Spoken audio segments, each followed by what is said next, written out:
All right. Well, good afternoon or good morning, everybody, depending on where you're at. Appreciate you all joining us today. My name's Lee Jacobs. I'm the head of product at Squareworks. I apologize, technical difficulty. I'm not able to actually go on video with y'all, but looking forward to connecting with you all in today's webinar. This is Toward the Sounds of Chaos, Lessons Learned from the U.S. Marine Corps Applied to AP Automation. I actually lifted this title from a Marine Corps recruiting commercial, and it felt appropriate given the parallels that I see between the Marine Corps and accounts payable. So, first thing I'm going to do is I'm just going to play that commercial for everybody so we can level set.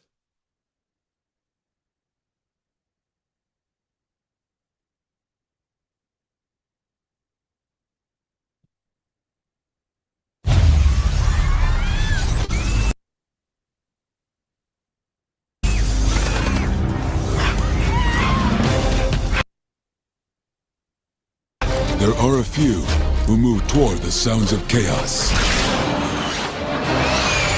ready to respond at a moment's notice.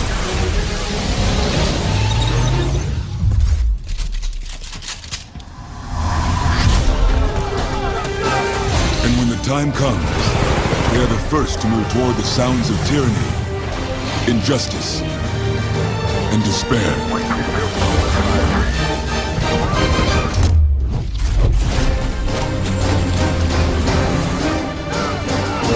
They are forged in the crucible of training. They are the few, the proud, the Marines. So you run. Pretty motivating, right? I love that commercial. Obvious reasons why I chose that one as our as the basis for this presentation. For those of you who are already convinced and don't need to hear anymore, feel free to excuse yourselves and walk down to your local recruiting office.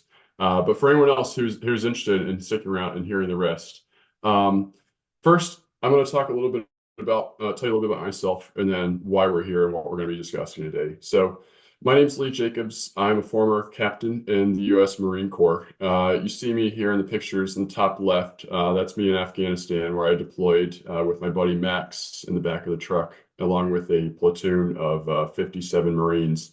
I led that unit while in Afghanistan, and then we came back to Camp Lejeune in North Carolina. I was the my second billet was as the executive officer for a company of about 340 Marines. So I was the second in command for that unit. You see me in the picture in the top right there. That was with that company as we deployed on the USS Oak Hill. And that was actually for Fleet Week 2014, where we sailed from Norfolk to New York City, which is by far the best hospitality I've ever experienced in New York City. And for anybody who's ever been a part of Fleet Week, I thank you for that. You see here on the bottom a picture of myself and my wife Anna on the night I got back from Afghanistan in 2014. This is around 4 a.m. because no Marine redeployment has ever happened during the daylight hours. So but we're all looking chipper despite it being the middle of the night. Around that time, we made the decision to leave active duty, seeking a little bit more stable family lifestyle. And so after I left active duty in 2014, I went back to school. I did my MBA at Duke University, the Fuqua School of Business, which is where I really got my introduction into finance and technology. And since then, I've been working in different fintech startups in the product management roles. So I am the head of product at Squareworks. And for anyone who's not familiar with Squareworks, we elevate the role of finance, empowering them to drive business growth and automate the jobs of AP with NetSuite native apps. So enough about me. Right about now, you may be asking yourself, so what is this about, and why am I here? And really, the reason I selected this topic relates back to a conversation I was having with our marketing team a couple of months ago. So they asked, like, what are the parallels like between what you did in the military and what you do today? Like, how is it even applicable? And as I thought about it, like, it's actually like quite a bit in common between the military, the Marine Corps, and what I see a lot of our customers and accounts payable dealing with every day. And it really kind of boils down to chaos. So here's a picture of an MRAP, which is a type of truck we drove in theater in Afghanistan, stuck in the sand. It looks like this one may have hit an IED that blew the front wheel off. And for anybody who's ever been deployed in Afghanistan and been part of a convoy, usually you spend more time stuck than you actually spend moving on a convoy. If you haven't, if there's the vehicle's not broken down or you haven't hit an IED, you're probably just getting stuck in the sand itself and waiting for someone to come pull you out. And so you see here, this chaotic environment where Marines are setting in security, calling in on the radio, and sweeping for secondary explosives. And this was the type of chaos we dealt with every day in Afghanistan. And I really see this as like an interesting parallel to the AP organizations that I work with and talk with every day, who are drowning in supplier inquiries and have invoices flying in, from every direction at them, and unable to keep up. So Marines and AP organizations both experience the concept we call the fog of war. And that was really linked to the uncertainty that pervades in the form of unknowns about the enemy, about the environment, and even about our own friendly forces. And as a result of the fog of war, we end up having to make decisions with imperfect information. There's a difficulty visualizing the end-to-end process. Information is locked into disparate systems, and your troops who are operating forward don't always have information to the best intelligence. And as a result, we end up selling for the because it's easier than change. And this is where we came up with a saying in the Marine Corps called that goes, complacency kills. Once you get lazy, you start down a path that could end in tragedy. Now, any good presentation about chaos and the Marine Corps can't be completed without at least one quote from General Mad Dog Mattis, and this is from his biography, Call Sign Chaos. And Mattis said, "In every battle, I set out to create chaos in the enemy's thinking, using deception and turning faster inside his decision loop, always assuming that he would adapt." And this is the approach we're going to take today as we start analyzing accounts payable and how to overcome the chaos in that environment.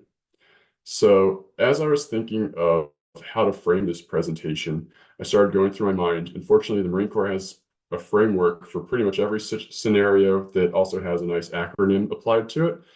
So I started thinking through my catalog of favorite acronyms, and unfortunately, I wasn't able to figure out how to work my absolute favorite one in, which is FOCDPIG, FOCDPIG, because the concepts of deploying obstacles and defensive operations just didn't really seem relevant to the AP topic. However, there was one that was a very clear fit, and that's BAMSIS, which defines the Marine Corps troop leading steps.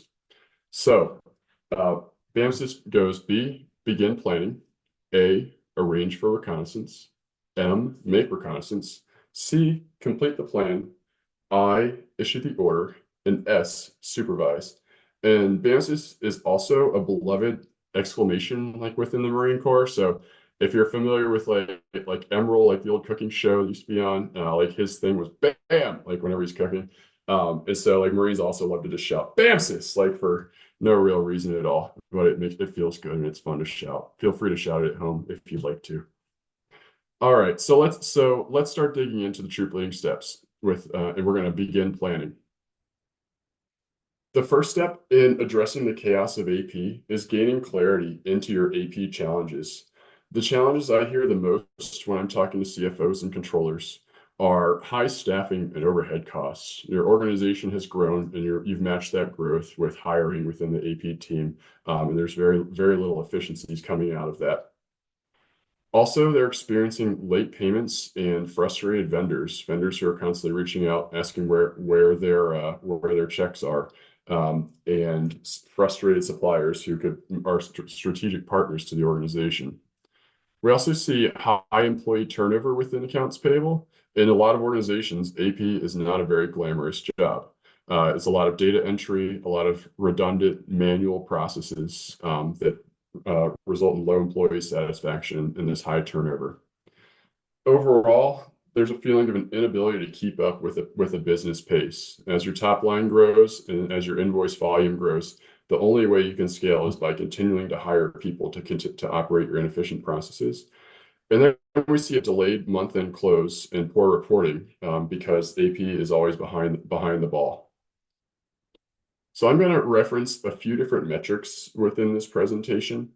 And I credit those all to Arden Partners Accounts Payable Metrics That Matter in 2024 report. We've got no affiliation with Arden Partners, but I find a lot of the research they publish specifically on accounts payable to be really top-notch and a great representation of the market today.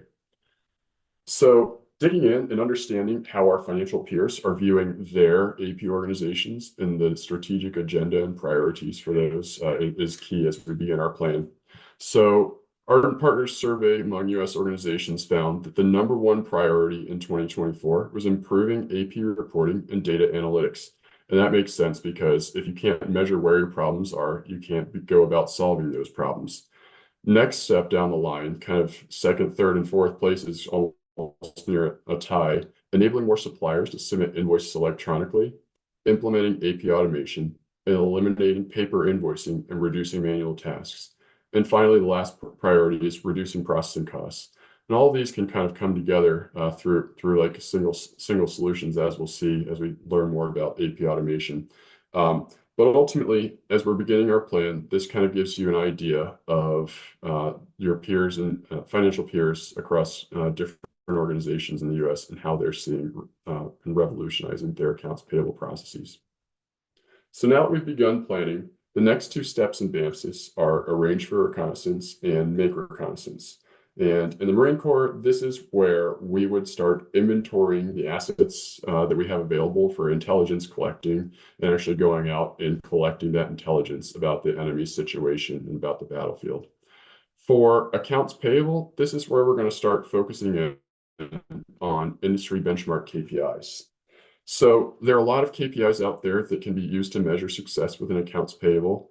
The three that I see very commonly and I think really define like the success of an AP organization overall are invoice cycle time, which is the average time between when an invoice is received by your organization to the time that invoice is marked payable. Second would be percentage of electronic payments, which is simply the percentage of payments that are going out either on an ACH or a card or another electronic rail versus a paper check going out in the mail.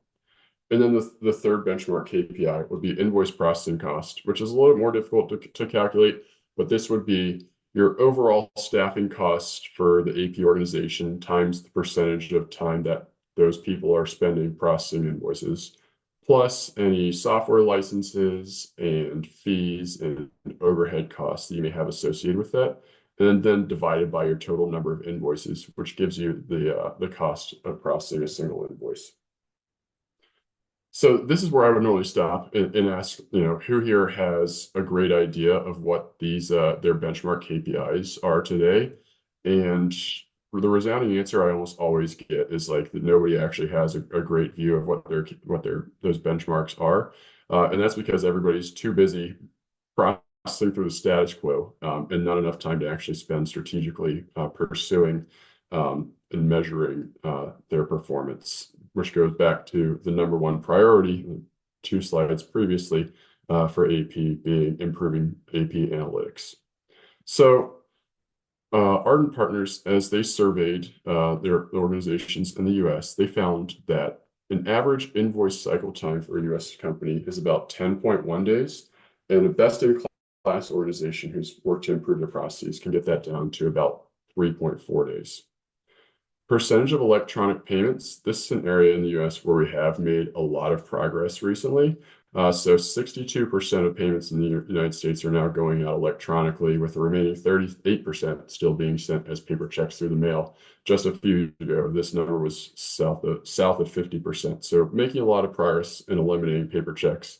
However, the best-in-class AP organizations are able to hit a 100% electronic payment rate. Finally, invoice processing costs, which is the one that I often see as from folks being the most surprising. An average organization is spending $9.87 per invoice that the team processes. And a best-in-class organization is able to get that down to $2.81, really optimizing their bottom line by improving their back-end processes. Now that we've completed the reconnaissance, we understand how we compare against industry benchmarks. The next two steps in BAMSIS are completing the plan and issuing the order. So I combined these two together and I decided to spare you all of yet another acronym, which would be OSMIAC, the process for completing a 5-paragraph order. And I think more useful at this stage is actually digging into an example. So we're going to talk a little bit about our fictitious company, Acme Corporation. So situation. Acme is the world's leading manufacturer of anvils, birdseed, and rocket-powered pogo sticks. In 2024, Acme experienced top-line growth of about 50%, so business is booming. However, the organization sees AP as a blocker to business growth, and they're negatively impacting their strategic supplier relationships. Remember, this is a manufacturing organization. That supply chain really is the lifeblood of the overall company. Now, Acme hired a consultant to start digging into their AP baseline metrics, and they discovered that their average invoice cycle time is 20 days, meaning from the time they receive an invoice in the email to the time that invoice is complete and marked payable is a 20-day period on average. Now, Acme today has an AP team of 4 people, and those 4 individuals are manually processing about 2,000 invoices per month.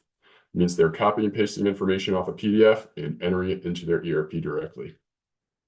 They also are processing biweekly check runs that take about a full day for one person. So 1 day a week, one person spends all day printing checks, stuffing them in envelopes, and dropping them in the mail. In addition to this normal cycle, each AP clerk also spends about 2 hours per day responding to vendor inquiries. And to add insult to injury, one AP clerk just gave their 2 weeks notice because they've had enough of this. So as the controller for Acme, I'm issuing the following mission. In 2025, the AP team will decrease invoice cycle time to less than 5 days in order to unblock business growth. So now we have a great idea of what the situation is at Acme, and we have a mission on our hands. The difficult part comes with the execution. So just how does Acme go about improving their invoice cycle time by 75% in 1 year?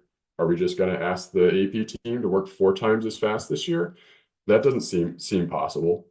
We also can't afford to just continue throwing people at the problem because the costs become untenable.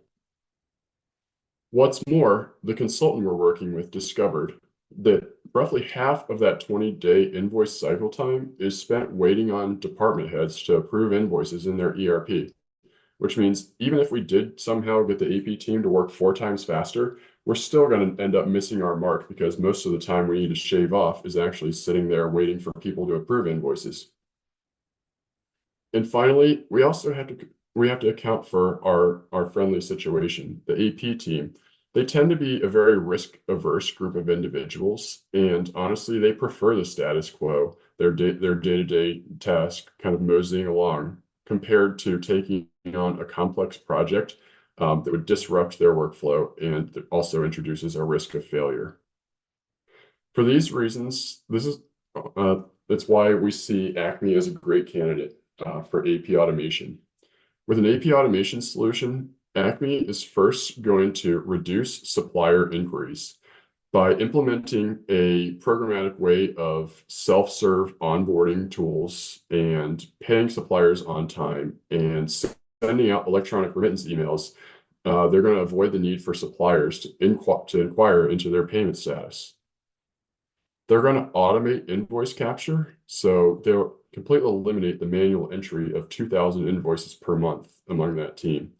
They're going to leverage modern generative AI technology, which is better at extracting and mapping data exponentially faster than humans can do it, and nearly at parity when it comes to accuracy.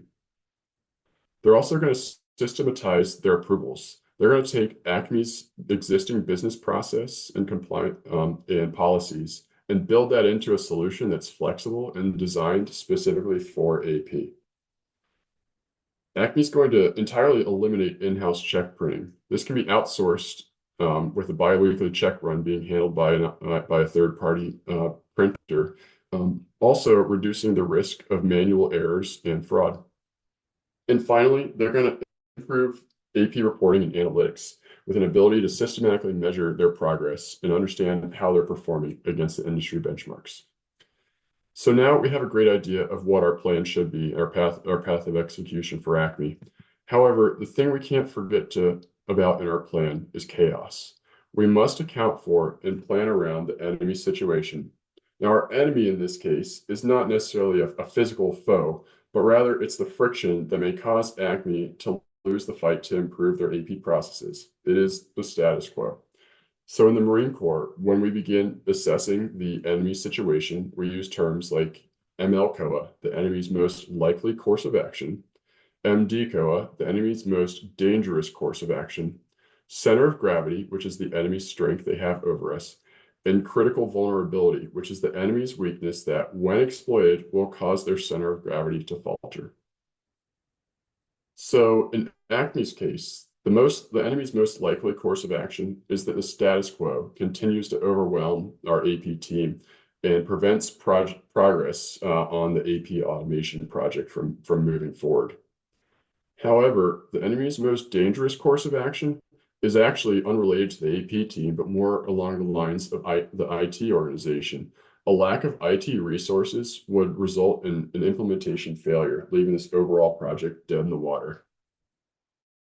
The enemy's center of gravity, their strength, is the fact that procurement does not stop for an internal project. So regardless of the AP team's intentions, they have to continue processing 2,000 invoices per month and making those biweekly check runs.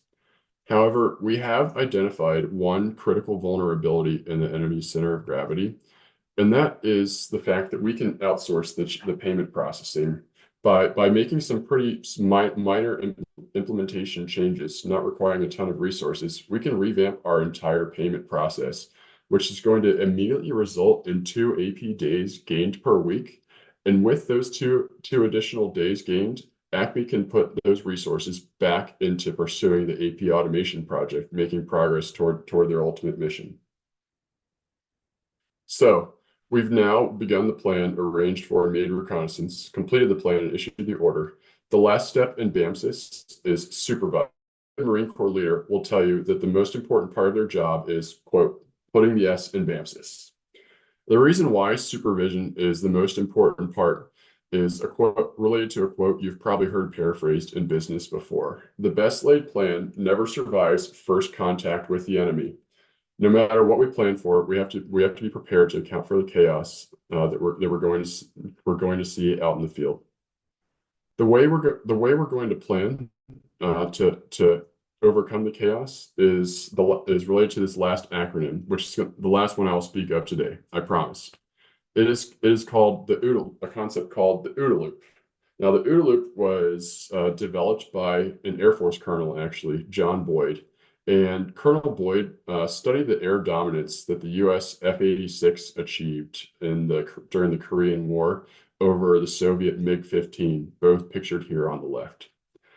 Now, the MiG-15 originally, when we started out in Korea, had really crippled our ability to deploy our bomber fleets in the Korean theater prior to the introduction of the F-86. Now, F-86 came out, and these two platforms achieved basically parity with each other when it comes to performance, with the MiG inching out the F-86 in a couple of categories. Question: why were the U.S. pilots so dominant in Korea? And he actually attributed this back to one seemingly minor design element of the F-86, and that's, as you can see, a larger cockpit that provided our pilots a 360-degree view. With this, they're more easily able to observe the enemy's actions. Then they could orient themselves on what they think the enemy would do next. Next, they decide how to react to what they believe the enemy's next action will be. And finally, they act more quickly than the enemy is able to adapt. He called this concept the OODA loop: observe, orient, decide, act. Done repeatedly, it breaks down the enemy's will to fight, which we call getting inside their OODA loop. So coming back to our Acme example, let's see what happens when Acme's plan makes first contact with the enemy. The first thing we observe is that the enemy's most dangerous course of action is coming to fruition. So Acme's IT department is bogged down with a procurement project in 2025, and they're proposing we delay the AP automation project at least until 2026. We know that this is untenable, and the business can't accept a delay in AP automation. So the next thing we do is we orient ourselves on the enemy's actions. In this case, we determine that the AP automation project is going to have to move forward, but must require minimal integration effort. With that orientation, we decide to select only an AP automation vendor who has a native app deployed in our ERP ecosystem. And with that, we narrowed down our AP automation vendor evaluation only to top candidates who have native ERP apps. In this case, Acme is not only determining how to handle the chaos and proceed without it, but they're actually gaining efficiency within their process by narrowing down the potential candidates as AP automation vendors. And this comes back to the quote that I shared in the beginning of the presentation from General Mattis. We use chaos to our advantage, employing the concept of the OODA loop to think and react faster than the enemy is able to adapt. So now we have made it through all 6 of the troop leading steps of BAMSIS, and I want to wrap up with just a couple of comments on how we apply these concepts at SquareWorks. I speak every day to CFOs, controllers, and AP managers who are stuck in the status quo. They're producing hundreds of Excel spreadsheets, implementing ERP workarounds, and performing manual tasks. This is unacceptable because the costs and risks become untenable. We envision a world where the boundaries between finance, technology, and strategy dissolve, and we're bringing about this world through financial automation that is intelligent and deeply integrated within our customers' ERPs. Using the lessons learned from the Marine Corps we discussed today, we've centered our strategy approach to dissolving those boundaries around 3 pillars. First is a relentless focus on the AP persona. We develop financial automation tools for the complete set of AP jobs to be done. An example of how we've done this, as we were interviewing some of our customers over the past year, those who have already implemented our AP automation suite were still telling us the efficiencies gained are kind of erased at the end of every month because the AP team is spending so much time working on closing the books, trying to identify expense accruals, bills that have been, or expenses that have been incurred during the period, but not yet billed for. They were spending 60+ hours in that last week of the month, just reaching out to vendors, reaching out to internal stakeholders, trying to determine what they need to accrue for in that period. We took this information and we built a new product at SquareWorks called Expense Accrual Automation, which we just launched back in September. This helps our AP stakeholders better predict and more efficiently book their expense accruals, accelerating their month-end close. The second pillar we've aligned on is intelligence. We leverage AI to redefine business workflows for AP. For example, our Invoice AI solution is capable of learning immediately from changes that are made as an invoice is being captured in the solution. Think of an AP clerk who month after month goes in and has to enter custom information on the line level for a specific vendor's invoice. Say we have to account for a separate account number from that vendor on each invoice line. Our Invoice AI solution is dynamically looking at every change that's being made to that invoice. And the very next time that the clerk goes in to enter that invoice in the system, we're automatically going to attempt to make those changes, learning from and adapting in real time to the changes that are being made in the invoice capture process. And the final pillar for SquareWorks is deep ERP integration. So SquareWorks is natively deployed in NetSuite. We keep our AP teams in their ERPs and we eliminate costly integrations. There's no second interface to bounce between when you're entering your invoices, you're creating your payments. It's all done within your ERP. And there's no other system whatsoever to integrate with, eliminating the need for IT. Obviously, my case around Acme was a little bit biased towards this aspect of our strategy. However, this is what we see and hear from our customers every day as a core requirement because they're IT teams can't afford to dedicate so much time to implementing and maintaining integrations. And by eliminating that need and being deployed natively within their ERP, we create enormous efficiency in the organization. So in conclusion, today we talked a lot about the chaos in AP and the fog of war and how that compares to what I've experienced in the Marine Corps. We also went through BAMSIS, the Marine Corps troop leading steps, and discussed how those apply to AP automation. And finally, we discussed the SquareWorks approach to developing products to support the end-to-end AP process.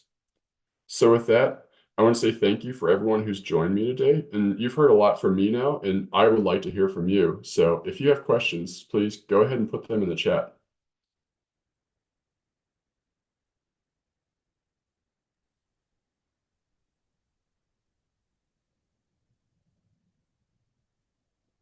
All right. Well, thanks, Lee. Looks like we've got a few questions coming in. We've got one question. It says, does the SquareWorks software have the percentage of electronic payment and invoice cycling times KPIs? Very, very good question. So percentage of electronic payments is something we're able to calculate today. One of the actually top objectives for our roadmap that we're working on right now and planning to deliver in 25 is advanced KPIs. So making that available both for us as external consultants as well as embedded analytics within the solution. So we're working right now to deliver more KPIs and analytics within the product. And happy to, for whoever asked the question, happy to show you what we have today and what we're envisioning and delivering here in the near future. Awesome. And then we've got a bunch of people just giving you kudos and saying thank you for your service. So kudos to you, Lee, on that. Oh, well, thank you, everybody. I really appreciate it. I appreciate you all listening to my story today. With Veterans Day coming up next week, for any veterans who are on the call, thank you all as well for your service and also for your families and the sacrifices they've made. And to any Marines who happen to be on the call, happy 249th birthday coming up on Saturday. Semper Fidelis, hoorah.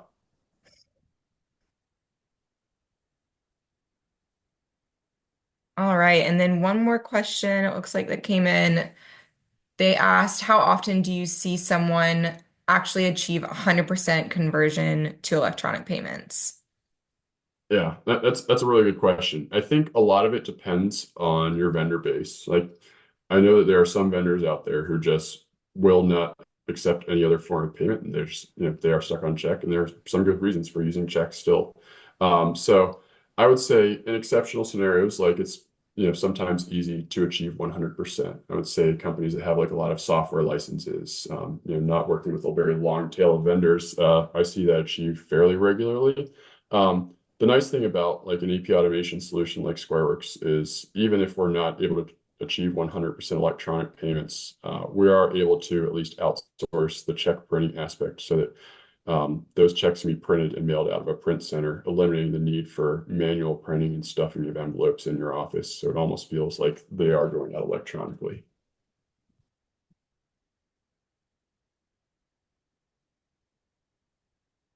All right.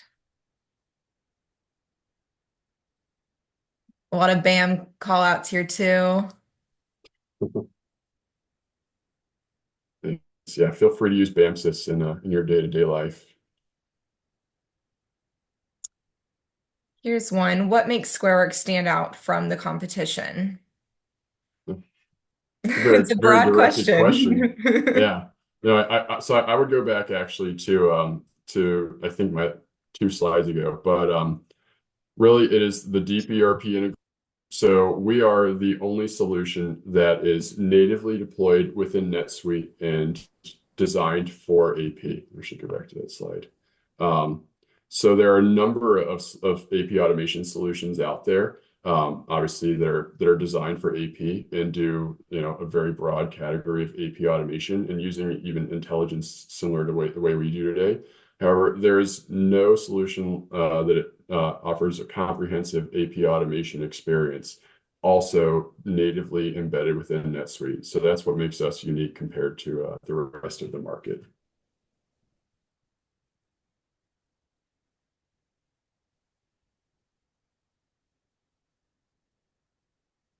A follow-up question to that. So is SquareWorks a native Suite app or a hybrid Suite app?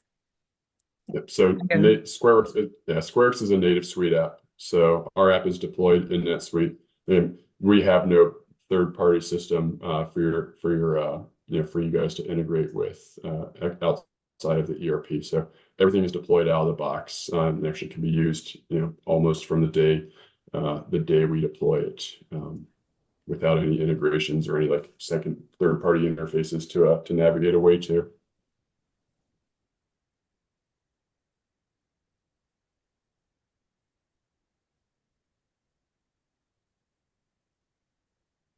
All right. Any final questions for Lee?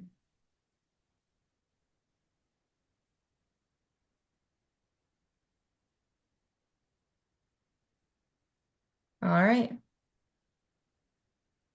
All right. Well, thank you all so much for joining us today. Appreciate the time. Bye, guys. Thanks.